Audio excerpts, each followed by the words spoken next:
Welcome to the Roses Are Red podcast with your host, Mrs. Red Rose, and co host, Bree Talks. Hello, Hello, hello, hello, hello. hello. How are you? It's been a while. I know. For good reasons, scary Yes, reasons, but we back we- nonetheless. right. I'm so happy to have you back.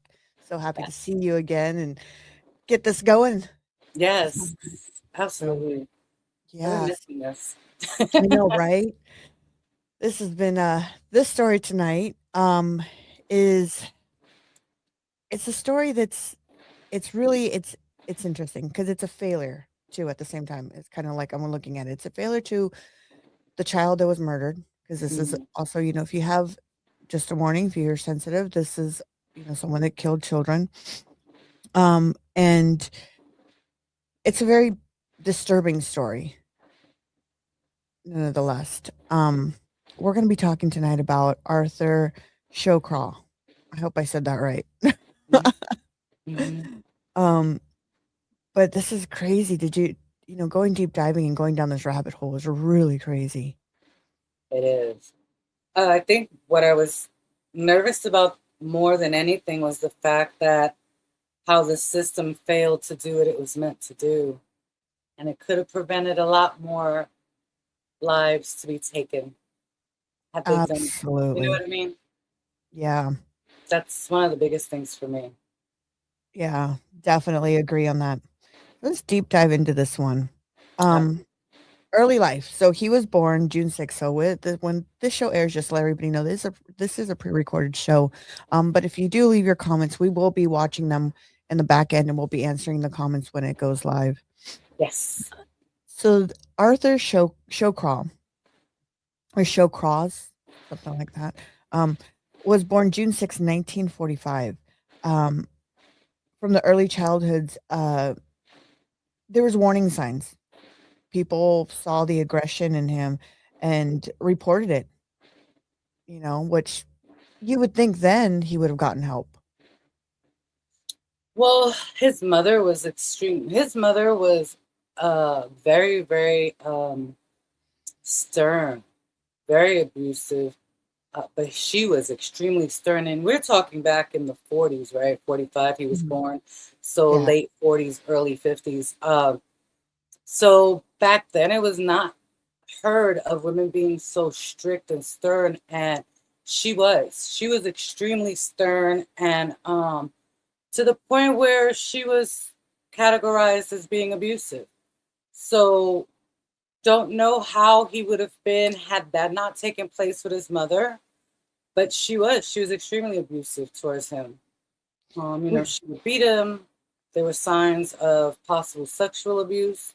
If you follow his story, he's got multiple interviews. He's actually been interviewed by multiple news outlets and interviewers where he talks. He actually went to therapy about it because he distinctly remembers his mother abusing him orally. So oh, yeah, I think he was bred, unfortunately, for this. which was crazy, Hmm. and then, well, and the fact that they were shown signs, but nobody really said anything, No, which was also interesting too. Let me see if I can pull up a yeah, picture of she him. ruled. The mother ruled with an iron fist. Was like I said back then, it was very unheard of a woman doing that. But she was also extremely religious, so there were certain things and certain ways that you had to live by when it came to religion. So, That's right. That's right. hmm Um, then he later on grew a little older, and you thought things would maybe get better, which really didn't. He served the army, and then he returned home and quickly fell into crime. So, you right. know, he's he did serve, he did serve the army. You would think maybe, well, no, because you know what? Maybe PTSD triggered some things too there. Um, but from my understanding, his behavior didn't improve at all. It didn't, you know, he, even when he came out of the army, he was burglaring, arson, violent. Um, was the only was the only thing that I don't want to say he wants to know growing up. You know what I mean? Because he did serve the army, so he had to, be around positive people. Mm-hmm. Well, I'm assuming. I guess I shouldn't assume, right? Well, I believe he served it was the Vietnam War at the time. I'm pretty sure he served in that war. And when he was younger and he had went through all that with his mother, he actually ran away at an early age, I found out. He ran away at an early age. He was a vagabond from one place to another. He did serve in the military. I think what they ended up doing was, because he was so broken as a child, serving in the military gave him somewhat discipline, but I think it disciplines his dark side as opposed to his good side. And anyone that knows anything about that war was very, it was graphic and really unnecessary. I'm not going to give my opinion on the war itself, but just in the research that I've done, it was really unnecessary and it really wasn't our war to be in. So a lot of our men went through some traumatic shit in that war. There's some major PTSD. There's some major drug infested. That war was, they learned about poppy seeds, which is the number one factor in heroin. So when he came back with, I think, bigger issues, but more centralized. He was no longer like, sporadic. Now he was more contained and more centralized because the military taught him how to be that way. So I posted a picture when you were talking about what he looked like for Yeah. everybody to see. And he looked like a nobody. Like everyone who spoke about him, they felt that he was harmless. Yeah. They weren't afraid of him. He was well-mannered, very good, well-spoken. They were never afraid of him. He kind of looks like a neighbor. You know what I mean? Like just someone that you'd see like maybe drinking coffee or something, Yeah, absolutely. Absolutely. I mean, he didn't look I'm gonna be honest, he doesn't look like a lot of, we've done a lot of stories. Yeah. But he doesn't look like somebody to be afraid of. Right. And that's what they all said. He just looks like maybe he'd be sitting in his front porch, probably painting birdhouses or something, Right. Well, keep in mind though, a lot of these murders were committed earlier in his life, so his his body stature was a little bit different. He actually was pretty well toned. From the pictures that I saw, he was actually pretty well toned because in the military you do have to pass certain weight classes and things like that. So he was pretty well toned. Like you see that's him right there. Yeah. So wow. Prior to the military and prior to him getting arrested, he looked pretty, capable. Not of murder, but just capable of living life and a lot of people deemed him to be good looking. You know what I mean? Yeah, he didn't seem ugly. He didn't. He doesn't look ugly. He looks like he's in the service, like the shaved head and stuff. But he doesn't look like. But a lot of these cases that we've done, like there's always said there's a look and there's something in these eyes. The eyes say a lot, and at least to me, it says a lot. Like you look at someone's eyes, and sometimes you can see if it's genuine, if it's not, if it's and that's always something I've always seen is the eyes. And you know what? These don't look as like a lot of the murders we've done in the cases where they look really black and creepy. Mm-hmm. See if I can. That might have been around military times. So I don't think he committed his crimes yet. So that might be why he still has like a flicker of light. But in most cases, if you look at serial killers, once they've been deemed and known as serial killers, their eyes, it's like the lights are on, but nobody's home. But see, even in this picture, look at his eyes. It doesn't. Mm-hmm. He just looks like, well, yeah. He has no feeling. He has no emotion. He says it too. He don't feel nothing. A lot of these people are, psychopath. They have no feeling, no emotion. Most of the people that they kill, they don't deem them to be human. They dehumanize them. It's more of their feeling and their wants. And that's how he sees things. It's unfortunate, but he killed kids. Just crazy. Which is even for me, it's even more atrocious than anything, Yeah. because they're so innocent. And so his first murder was in 1972. Mm-hmm. His victim was where it was a child, were actually two children. Jake Blake, age 10, and Karen Hill, age 8. Both were brutally killed, which is just so sad. Mm-hmm. They should have been in the moment when um the moment where the life uh ended behind bars for him, for the murder, right? But it Mm-hmm. didn't. It didn't end there. No. Mm-hmm. It wasn't. It was they let him out. He with a plea deal, from my understanding. Yeah, he pleaded guilty for both murders. They charged him with manslaughter, and he was sentenced to 25 years, but he only served 14. So he was still fairly young. Yeah. He was Which is still fairly young. Let me see what his age would have been, because they were killed in 72. I think he was in his early 20s, maybe early 30s at the latest. just Yeah. insane. Because Yeah, you know exactly. damn well that would not fly here. No.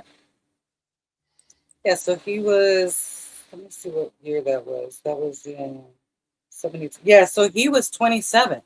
So by the time he served, which was he was 27 when he got caught. By the time he was still in his 40s. Jesus. Like, he still was pretty fit. He wasn't an old man. He was in his next prime of his life. Mm-hmm. Let me see if I can. So, which is one of the cases which I found to be really interesting, because watching a lot of the documentaries, that was one of the rules that he set with interviewers, where he'll speak about the murders and things like that. But those cases, those are the very first ones in, it was in New York, Watertown, New York, where he killed the two kids, the boy and the girl. That is the only case he would not discuss. He would not go into detail about it. Wonder why. Why do you think is that? Well, it was said I know that it was said that he had raped both of them. And I think maybe in the manner of which he just wouldn't discuss it. And he said it. Oh, he said it out fast. Let's see. Let me go ahead and play this. I found a clip here Yeah. of the beginning, and let me play that real quick. Share screen. Here we go. Oh, let me just play here. He had already killed 2 children, yet the system released him back onto the streets. Arthur Shawcross, known as the Genesee River Killer, was paroled early due to a lack of psychiatric red flags, a decision that proved deadly. Once free, he went on to murder 11 women in Rochester, New York, dumping their bodies into the river. He often returned to the scenes of his crimes to eat lunch, which is how surveillance teams finally caught him. If you believe parole laws need to be stricter, like and subscribe to the channel. Which is crazy. So, crazy to hear that. Let me take that back. So what he did was he killed the 2 kids and then chose to kill women. And I think that's why he refuses to discuss those murders, because they were kids. Well, he's deemed one of the most evil men in New York, right? In New York. Yeah, in upstate New York. Yeah. Rochester is where he chose his hunting grounds. The kids were killed in Waterfall, New York, which is a subsection of upstate New York. And then he moved to Rochester, where he killed the 11 women. And I'm pretty sure that's why he won't speak about them, because one of them happened to be a boy, and he was known for raping his victims. Now that I think about it, I knew there was a reason behind it. I couldn't remember what it was. So after he did, he served 14 years and released in 1987. Yes. That's when he was released from prison. Uh, oh Jesus, the story just even gets it kind of gets creepier and creepier, because the deep dive you go in, the more you start seeing, and I didn't know that he would go back and visit the places where he murdered them. I didn't know that at Oh, all. yeah.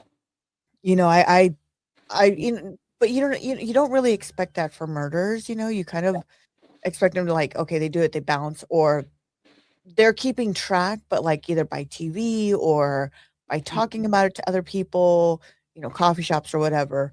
Maybe I've seen too much Hollywood movies, but at least that's what I think. Yeah, no. Oh, It said that he's linked to 14 victims, but they were only able to get him for 11. And he was known to go back. There was one victim so the reason why they deemed him the Genesee River Killer is because most of the bodies were placed in the river of Genesee in upstate New York. So that's why they deemed him that. That was the name they gave him. One of the victims, her head was found like several yards away from her body. And when he was asked why or how he did it, he simply said, "Oh, I just grabbed her head and threw it."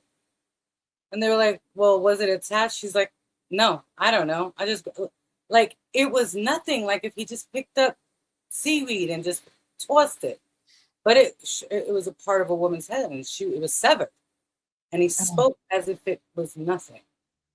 that is insane. And Mhm. also, there's also just so everybody know, there is a documentary series, I believe, on Netflix about him. Yes.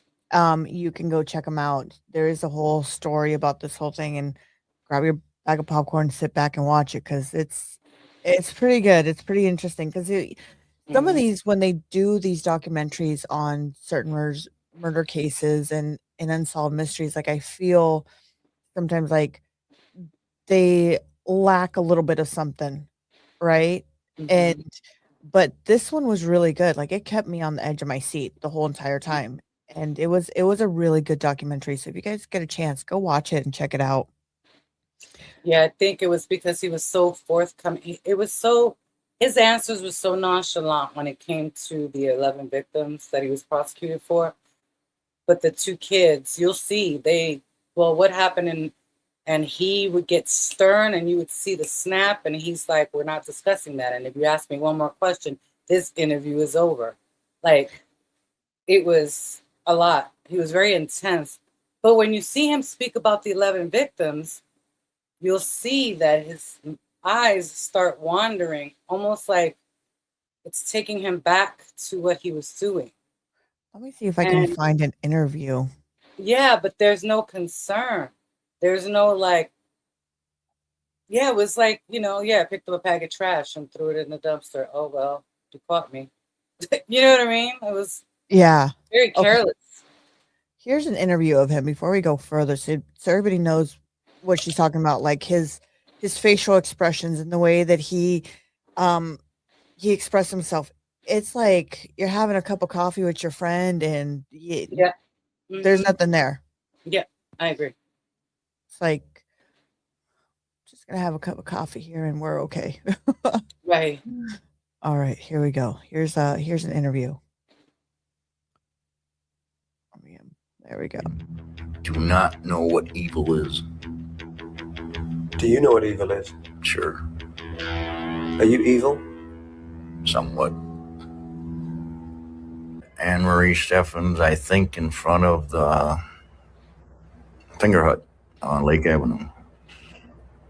Do you remember killing her?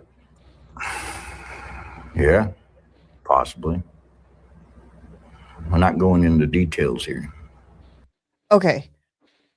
What is that? Yeah, possibly. What do you mean, yeah, possibly? Hmm. I don't think he remembers, to be honest. I You think don't he think so? remembers his killing, but I don't think he can coincide the names with the killings. I'm That's what like, I just want to smack him on that one. You know what I mean? But if you look, you see his eyes. That's a nerve thing. Yeah.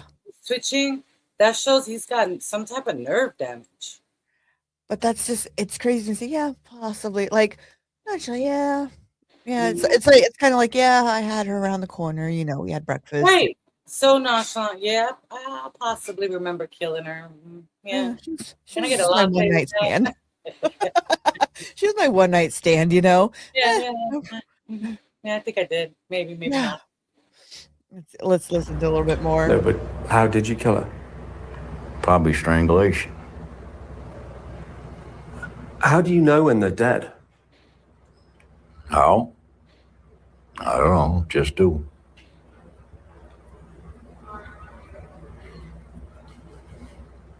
More or less after they just relax. The body relax. Doesn't fight no more. It only takes about 4 minutes, probably. Okay, that face right there makes me want to smack him because he looks like he's smirking. Mhm. It looks like he's Oh, yeah. smirking. I want to just smack him and be like, dude, really? There's a lot of the video where it's like, you're almost like, did you crack a smile? Like, Yeah. yeah, he shows no remorse. Some people, like I've seen a lot of accused murderers, right? Do interviews and things like that. You can see sometimes the remorse or the unknown that, damn, I shouldn't have done this. But when you go to serial killers or people like him that have no empathy, that are not sympathetic whatsoever, you see it. It's just crazy to me where it's like, A Big Mac with a yeah, side of throat. Like, you know what I mean? Like, yeah, like we're having a cup of coffee and we're just gonna chill and have lunch and yeah, and the whole no details. And I honestly believe the reason why he doesn't go into details is because he doesn't really remember which person he did what to. He did it. He knows he did those murders, but I don't think he really knows who he did what to. So in order for him not to like get in touch with it or anything, I don't think he goes too into details. That's why he said, I'm pretty sure by strangulation. Yeah, because I believe 95% of his murders were strangulation. So it's not surprising, right? well, and here's the thing, he even says in his interview that he has no remorse. He even says, I have no remorse. And I've got a video clip of that. He actually does admit to that, which Yeah. even makes it even worse. Yeah. So that was his first murder of those two kids. And Yeah. then he was released out of prison. Mhm. And then he was supposedly he was no longer dangerous. He moved to Rochester, New York. Yeah, Rochester, Rochester. Rochester, New York, Yeah. and got married. Which Yes. is, I'm surprised that he would get married. Normally they live like a lonely life, right? I think a lot of them do get married because they want that normalcy of a relationship. They try the relationship normalcy, but it's unfortunate because they've already unlocked that side of them that is not normal. There's a part of their psyche that craves blood, murder, or the dopamine hit that they get when they commit certain acts. And I believe he falls into that category. He gets a dopamine hit. It makes him feel powerful because if you look at him, he looks like a nobody. Yeah. And a lot of these people look like nobodies. He But a looks like lot he of would them, be working in a camera studio or something. yeah, You know what I and mean? a Like, lot or a they pharmacy. choose murder because it gives them that sense of control, dominancy, especially over women when they've had a dominant woman in their life, such as their mother, their grandmother, their aunt, or whoever played a part.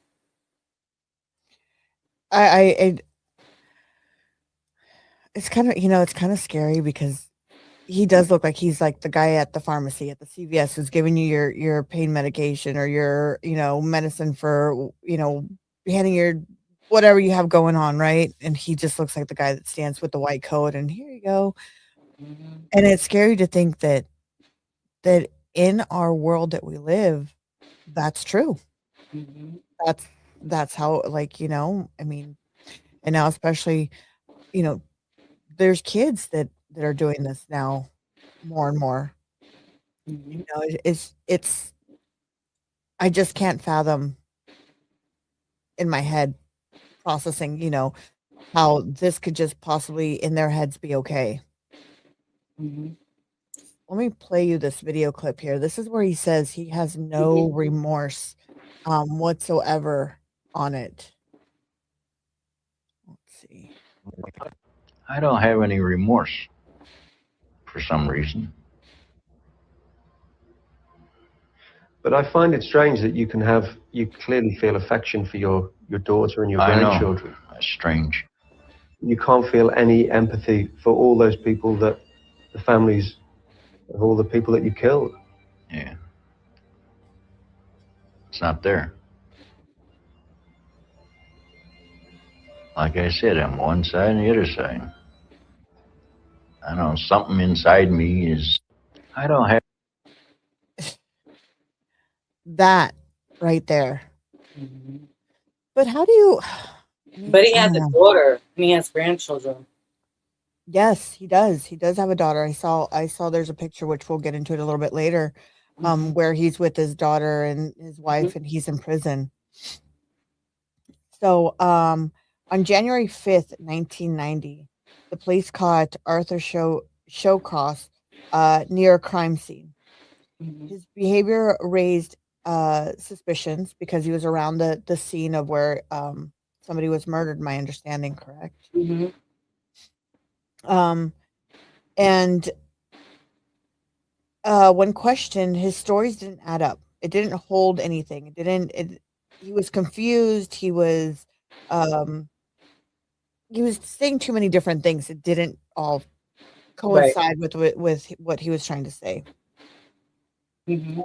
And that's when the nightmare was over. Back is that from my understanding is like back when he was caught in 1990. That's kind of like where the murders kind of stopped, or was there more after that? No, he actually his last known murder was 89. Okay. So when he got caught, and one of the reasons why he got caught, it was quite interesting because they were looking for somebody. They were looking for him. He doubled back where the body was dropped. And they actually caught him as they were looking around. The helicopter pointed on him because they were like, okay, what is he doing? And they found him. And when they pulled him over, he couldn't give them the right answer. He didn't know where he was going, what he was doing. And they're like, well, we found a body. And he's like, oh, I didn't. And even when he talks about it, he states that he forgot that there was a body in there. Oh, But shit. yet you double back. So a lot of what he said was so. But I will say, like when you saw his eyes flicker, they were trying to say at one point that when he did 2 murders, that he caught many seizures to where he couldn't remember them. And that's why he won't go. Like when you watch this video or you watch his interviews, Mhm. they give different kinds of reasons why he doesn't remember or why certain things happen. And one of those is that for some reason he caught seizures. And Mm. during the murders, he couldn't really remember what it was that he did. So that's why he would give the authorities different types of answers because he Different couldn't answers. really remember. That's crazy Yeah. that you can catch like a something like that. I didn't even think that was even. I didn't even know that was even a thing. Like not a thing, but that was even possible. Well, I do know of seizures that people get while they look like they're awake, Hmm. but their eyes don't even move. You just think they're awake and you're like, hello, but they're actually in seizure mode. Oh, So I do know of that. I don't know if that's what they were claiming he suffers from, but I do Mhm. know that's one of the excuses that one of the therapists gave him. Oh, wow. Okay. Whether or not it's true, they also said that he has a problem with his frontal lobe, which they're piecing together that a lot of these serial killers, for whatever reason, have issues with their frontal lobe, which doesn't allow you the ability to feel. You don't have empathy if there's some issue with your frontal lobe. There's just been a lot of studies, and he unfortunately falls into that. That's crazy. Yeah, so in between 1988 and 1989, um, that's when all the murders happen. Yes. And it's not just one, and it didn't stop at one and didn't stop at two. Because normally some of them stop at 3, Mm-hmm. 3 or 4, and then they get caught. But he had quite a bit, right? He had like He was over. meant to have 14, but was only convicted for 11. Within that 1 year span, we're talking 88. Like most of his victims were killed in 88 to 89. That's within a year. We're not talking about the younger kids because those were, in the early 70s. But the majority, the women that he had killed after that, were within that 1 year. That's a lot. That's over one woman a month. That's quite a bit. Even if he got caught for 11, that's close to one woman a month. Like, that's wild. That's still a lot. That's still. Heck yeah. I mean, That's a lot. how do you like go to sleep and how do you go home to your well, no, well, yeah. How do you go home to your wife after all this has happened in your life, right? And normally, your wife, your husband, you sit down and you talk, or your boyfriend, girlfriend, you're like, hey, when I was younger, I did this and that. So, hey, honey, what did you do when you were a kid? Well, nothing. Right. I played chopsticks in the river. You know what I mean? Like, Right. how does that? How do you get to know a person? Like, at that point, what are you knowing? If he or what's? I wonder what stories he was telling his wife during I that don't know. stage. I think what I found odd was a lot of the killings that he did do in Rochester. He actually was in his girlfriend's car looking for the victims. It was his girlfriend's car that he picked up a lot of these prostitutes in. So Insane.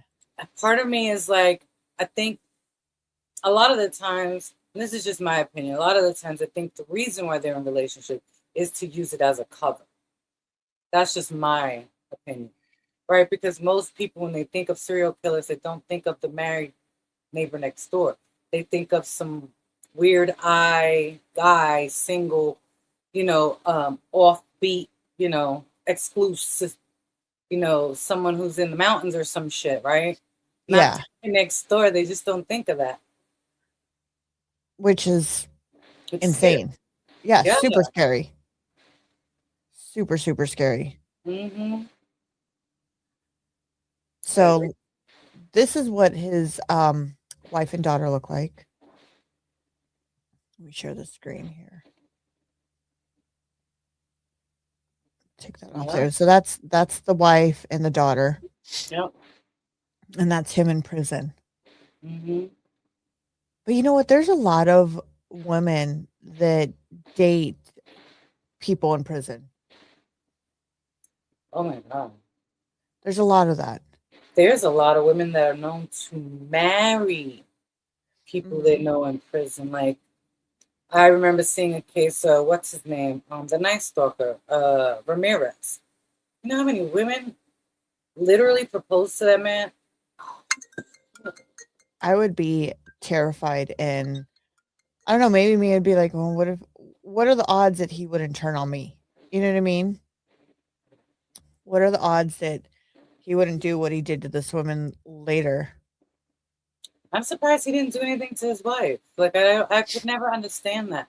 There's a couple of them that I've been, looking at, like, the wives never saw it. They were like perfect gentlemen with them. They never were abusive or anything to them. You know what I mean? So, Well, it's like there's a gentleman. I'm trying to think that I did a story on. He's got all these tattoos, and he ran over his victim, right?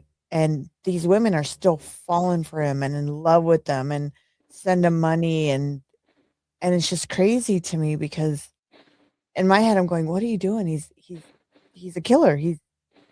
Who's to say he's not going to do the shit when he comes out to you? You know what I mean? Or I mean, I don't know if they'll ever come out, but mm, I mean, it's weird.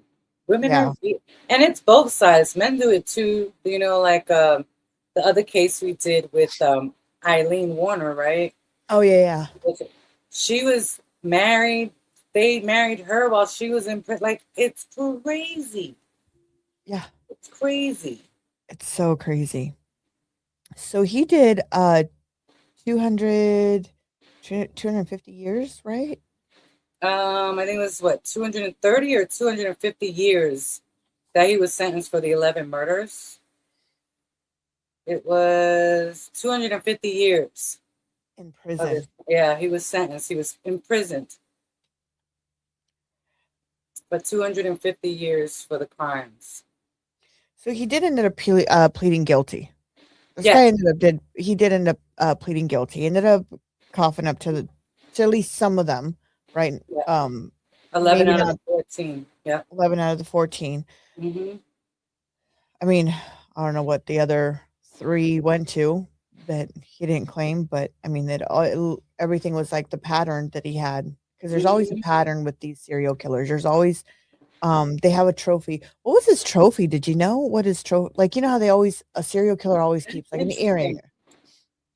Yeah, I don't know if he had a trophy. Yeah, some of them take earrings, underwear, piece of hair, Yeah. nails. Like, there's a lot of them that take. I don't remember them saying he had one. That's why it just dawned in my head. I'm like, what was his trophy? What was his thing that he would keep? Is He didn't take pictures. Some of them take pictures too. yeah, take pictures. But here's the thing. He didn't okay, if he didn't have a trophy, right? He didn't have anything. How do they, besides him confessing to it, how do they link him besides him showing up there? I mean, I get it. Sometimes we show up to places all the time. How do they connect it to the murder? That's what I don't remember. How do they end up, I mean, they say that because he kept visiting the spot. Yeah, there was this one spot. So, if I'm not mistaken, there was a murder that took place where he put the body semi underneath the bridge, like a bridge, like a Passover. And when they were helicoptering and policing and stuff like that, they saw the body. At the same token, he literally was driving from there a second time. Now they're saying that he went back to put the body underneath more because he had realized that you could kind of see half of the corpse from above. And he couldn't give an explanation. That's what it was. He couldn't give.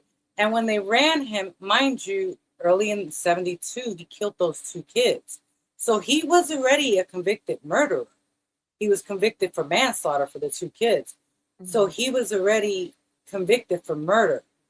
And that's how they said they got him, is when they saw him double back to that body, where unless you knew where it was at and you weren't, like, unless you were a cop or a killer, you wouldn't have known, because you can't see it from the road. You have to see it from like a bird's eye view because she was sticking out. That's what they are saying. Whether or not that's true. How did they catch him with the first 2 murders with the 2 kids? I believe one of them was his neighbor. Oh, that's so If sad. I'm not mistaken. I believe one of them was his neighbor. Let me see if I can find it.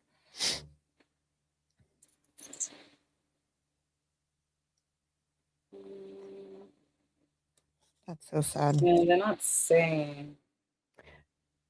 I mean, the fact that murder's completely still sad, but the fact that he just took some innocent lives is even worse. I didn't get to see how they caught him for those. But I do know, like, some of the details in that one. It was pretty brutal. Like, the little girl, she had a rock on her.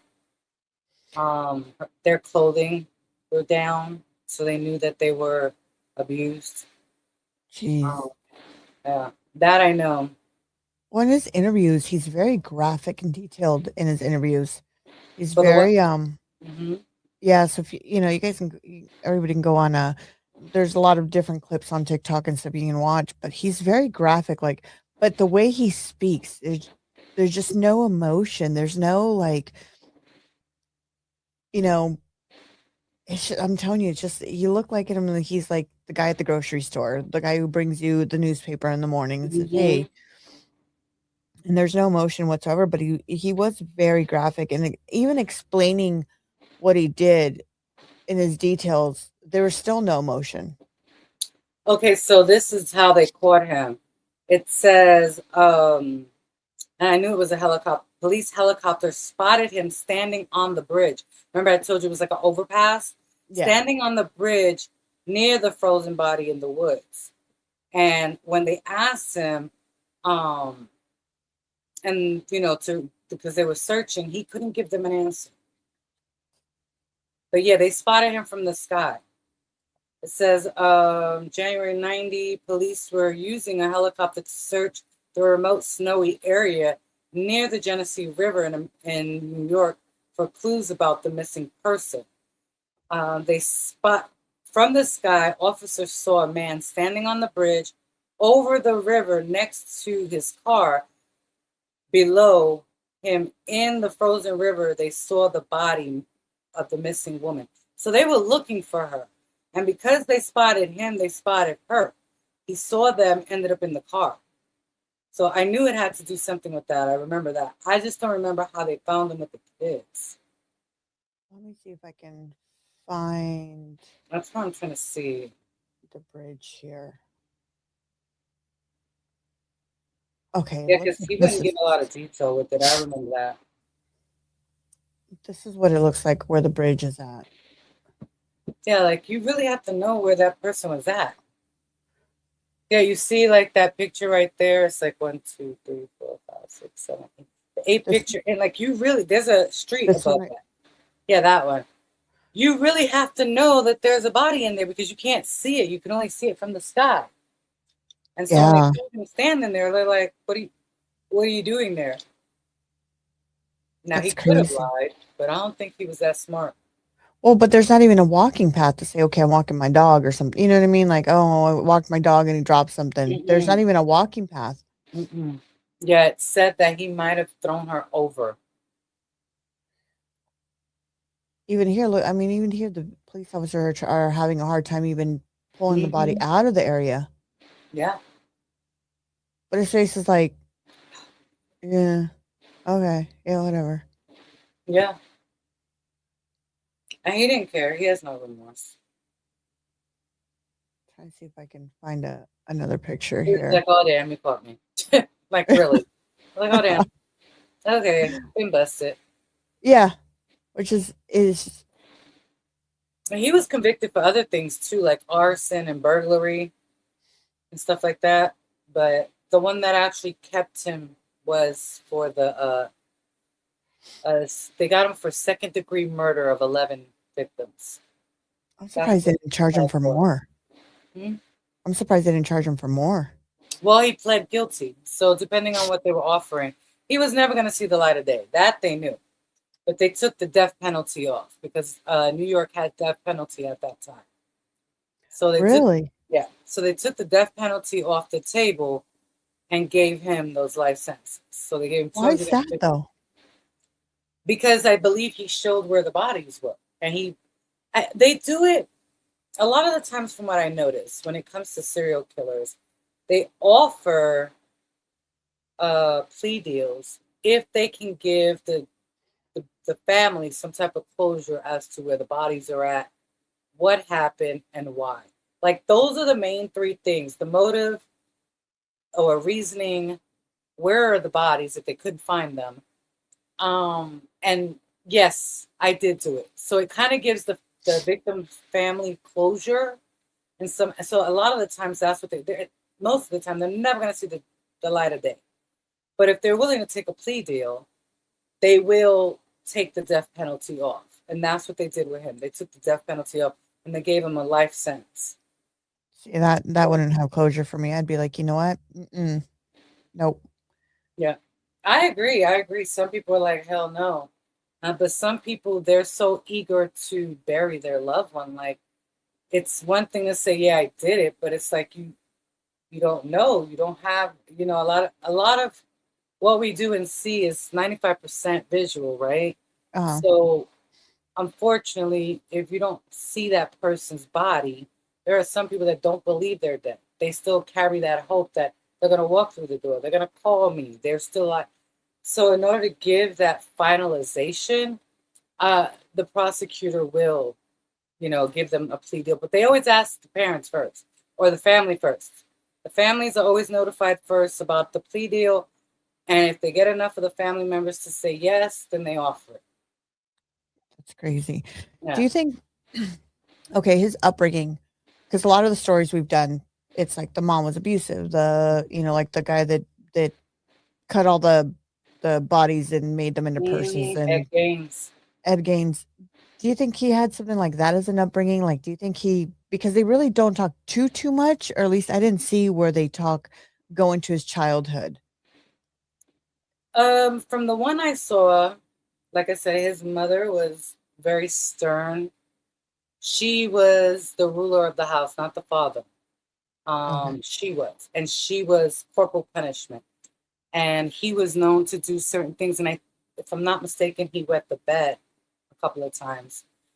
And she, would punish him in the shower, and she would hit his private part. His father passed away. His mother became the full authority of the home. And now she's issuing sexual acts on him. And one of the reasons why he, does this is because when he was 14, she had full-on sex with him. And that's one of the reasons why he left. Oh, jeez. That's what he said. I'm going by what his interview says. And she would always say that, a man's genitals were evil. And she just made him feel so degraded. And there was something that she did, and I won't quote it or say it because I can't remember right now. But somehow it did affect him. Where mentally, it affected him mentally. So you guys go into the interview, but there was something that she did that affected him mentally. They said that could have caused this because of that. But a lot of it was abuse. He was sexually abused, and he says it. Like, he was with a therapist, and he said that she, made him orally copulate. Let's see. You like my big words? I'm trying to be a big girl. I still want to grow up. YouTube. I'm trying to be YouTube friendly. I still want to grow up. So Shawcross died November 10th of not 19. He died November 10th of 2008. So that's not very long ago. No, he wasn't that old either. He was 65. Yeah. Mm-hmm. Yeah. But you know what's interesting, that he still even had, after his mom did all this stuff, he still had kids. Yeah, he had kids with his wife. And but he didn't know about her until she was much older. Well, yeah, but I mean, he still, did the deed, did the nasty, Yeah, he did. And like I said, I think a lot of the times when they have partners, it's because they want some type of normalcy that they didn't have as a child, or they try to get away from that part of them. So they'll have a relationship with someone to try to connect to some type of humanity that's left in them. Mm-hmm. But it's unfortunate because he's already unlocked that part. So it's almost like living a double life. It's almost like they're two people in one. One that knows this is how you're supposed to live. And then the other one that's like, I need to feed this craving, this monster within me. That's crazy. So I'm going through here. So he claimed his mother performed oral, stuff on him. Mm-hmm. And then for several years, starting when he was 7. Yeah. 7 years old. And then during junior high school, he had relationships with his sister. Mm-hmm. He was bullied throughout high school, mm-hmm. and he would act out in violence. And so then he dropped out of high school in 1960. So he never graduated at all. In 1967, at the age of 21, he was drafted into the United States Army. Mm-hmm. At this time, he divorced his first wife. Oh, so he was married more than once. Yeah, And gave yeah. up Hmm. the first wife, and then he gave up the rights to his 18-month-old son. So he has Yeah. a son out there too, who he's never seen again. So nobody Hmm. knows, which, I mean, do you blame him? Right.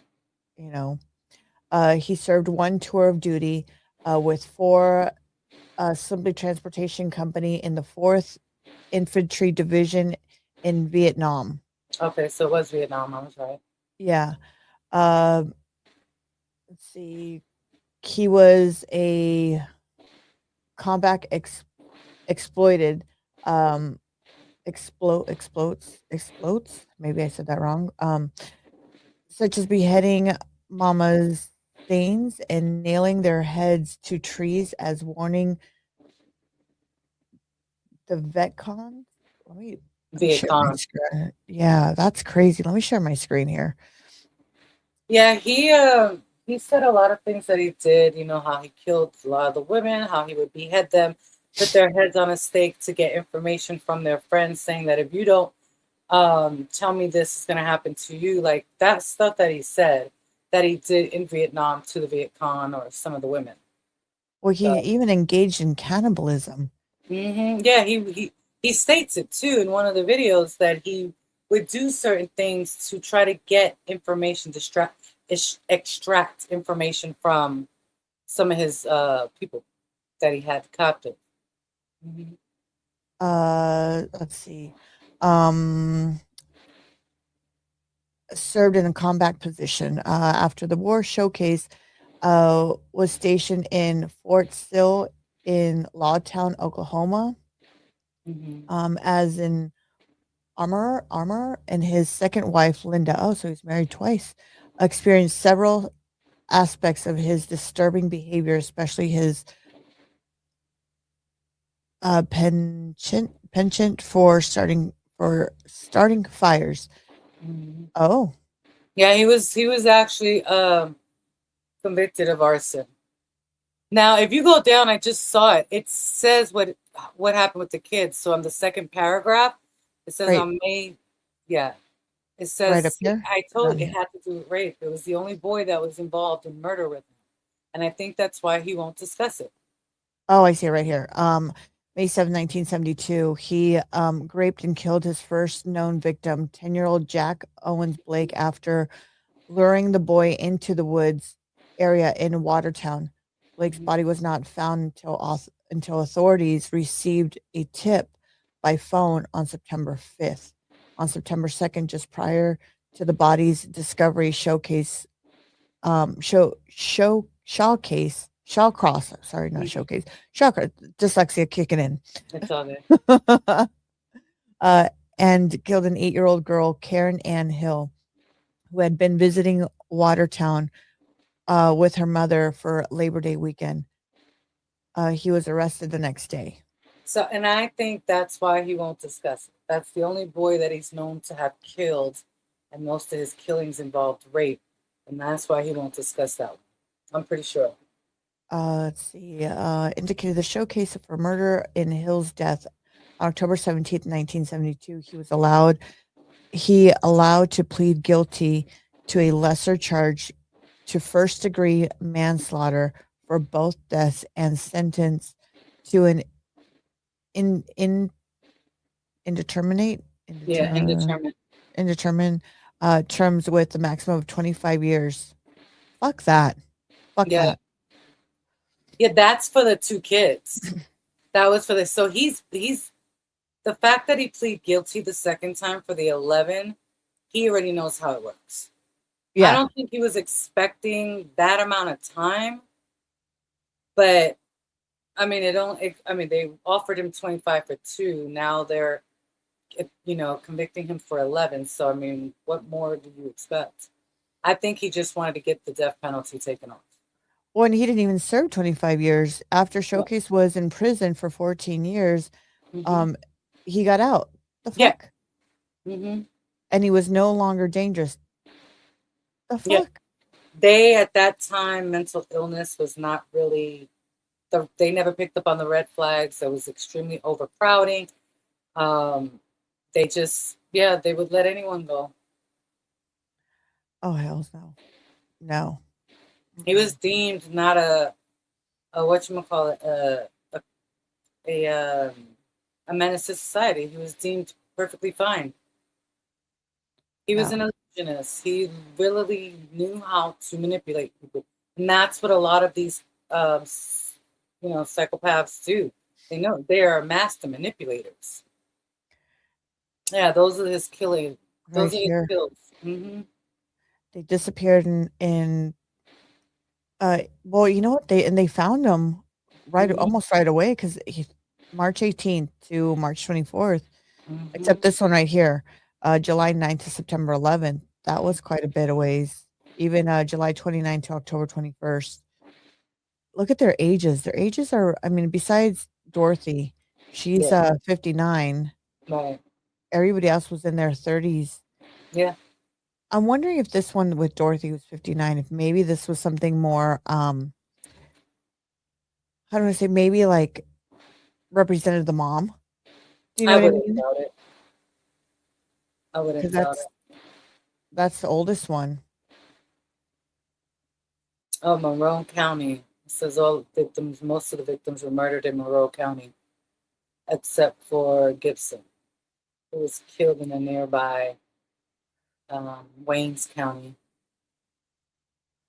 Jesus. That's wild. Place for the showcase. So in January 5th of 1990, a surveillance police arrested Shawcross Mhm. has been spotted as eyewitness of the police surveillance team standing near his car. Apparently, oh, Yeah. that's why Hmm. doing On the his bridge. his Yep. thing on the on the bridge. Mhm. Over some clean. Okay, well, yeah. Now I see why he would get. I mean, come on. Yeah. Yeah. He was a sexual sadist. That's pretty gross. That's Yeah. pretty gross. Yeah. Let's see. Anything here that we missed? I think we clicked on all the stuff. I don't know. What's your thought on this? Oh, here's the wife and the daughter here. Uh, in 2003, okay, so he was interviewed by a British reporter, Hmm. um, in the documentary on cannibalism. Uh-huh. How he bragged about slicing out and eating. No, why? Which I found interesting because when we actually did that case on at Gaines, right? Yeah, There was plenty of signs that he was a cannibal, right? There was plenty of signs that he had fascinations about human meat and human skin. I just didn't see that with him. Like he stated he did that in the war, not to say that he didn't, but I don't know. I don't think that was the majority of what he was. So I just find it interesting that they would even interview him for that because jeez. none of Okay, his crimes show that he did that.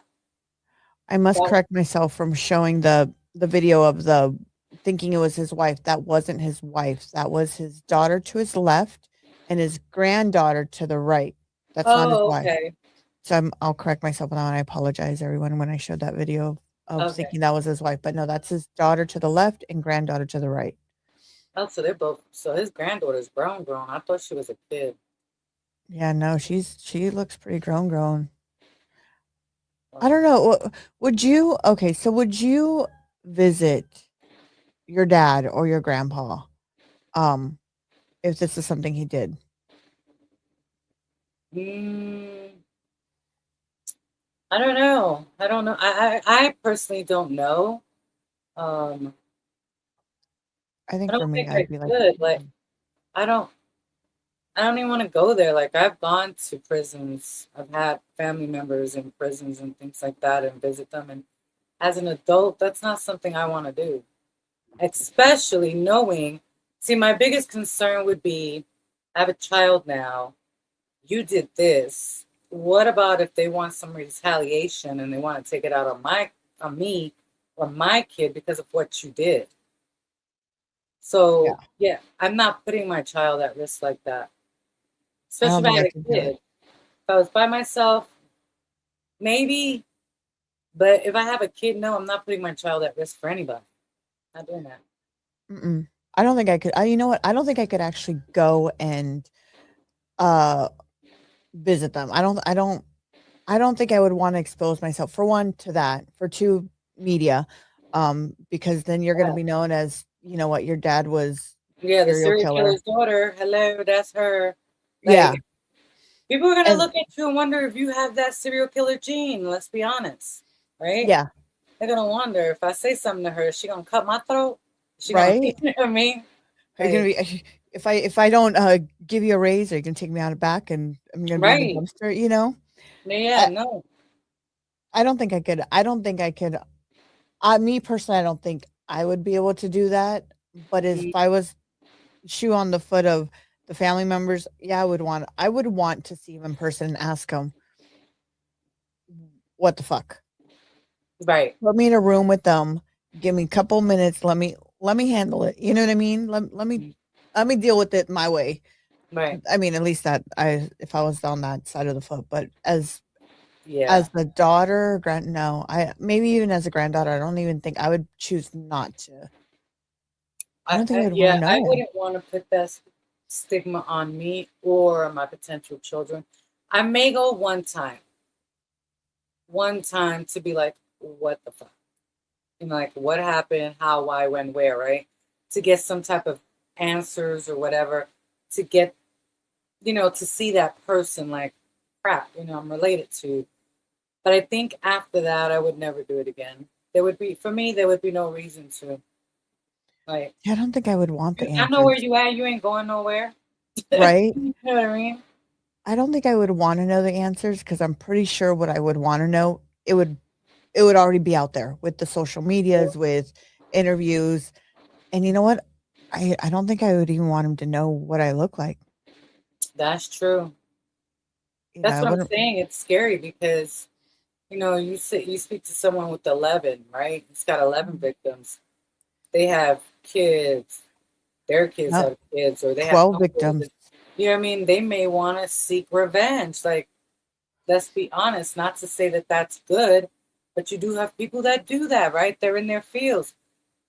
I'm not going to put myself in that type of situation, nor would I put my child in that situation. No. You know? And he had, well, 12 victims he had. 12 victims that he had confessed, which is, I don't think yeah, no, I don't think I would want to be in that. I Mhm. wouldn't want, um, to remotely have anything connected. I mean, if I could, I would even change my name. I would change, like, be Right. very discreet because, I mean, let's be honest, we live in a society where you're judged automatically. The minute you walk Right. out that door, you're being judged. Mhm. So having that and then having social media and connecting you to that, like I don't blame the son that he's never seen, he has no clue, Oh, absolutely. you know. Absolutely. I mean, he played it smart, like, he's never heard there's no evidence of him. I mean, he might see it through or I'm even wondering if the son even knows that that's his dad. Yeah, like maybe he does, or well, he gave up all rights, so he might not even know. Like his mother might have already married and said whoever her partner is, that is who so he may not even know. And if he Maybe. does, he don't really want to know. You know what I mean? Like, Right? and you can't blame him. Like the ridicule. You know what I mean? Oh, yeah. Yeah. Well, this is an interesting story. That was a Yes. great, interesting story. I hope everybody liked it and Mhm. join us. Please make sure you guys leave a comment, share, like, subscribe. Um, Let us know what you thought, what you think, and if there's a story you want us to uh, do some research on and just kind of talk about it and give our Yeah, opinions, please don't hesitate to reach out and let us know. Let us know. absolutely. I agree. Do it in the comments. Let us know. Give us a name. We'll do a deep dive. Yep. We will go down that rabbit hole for sure. And we will be live soon. We do have a couple things going on, so this is why we are doing a pre-recorded show, because we have a couple things going on, but we will be doing a live show soon. Stay tuned. And like I said, we will be answering all your questions in the back when it airs, and be looking at all that, so your questions will be answered as we're up and at 'em. Absolutely. I agree. Other than that, I hope everybody has an amazing weekend and stay safe, and peace. Right. That's exactly. Here we go.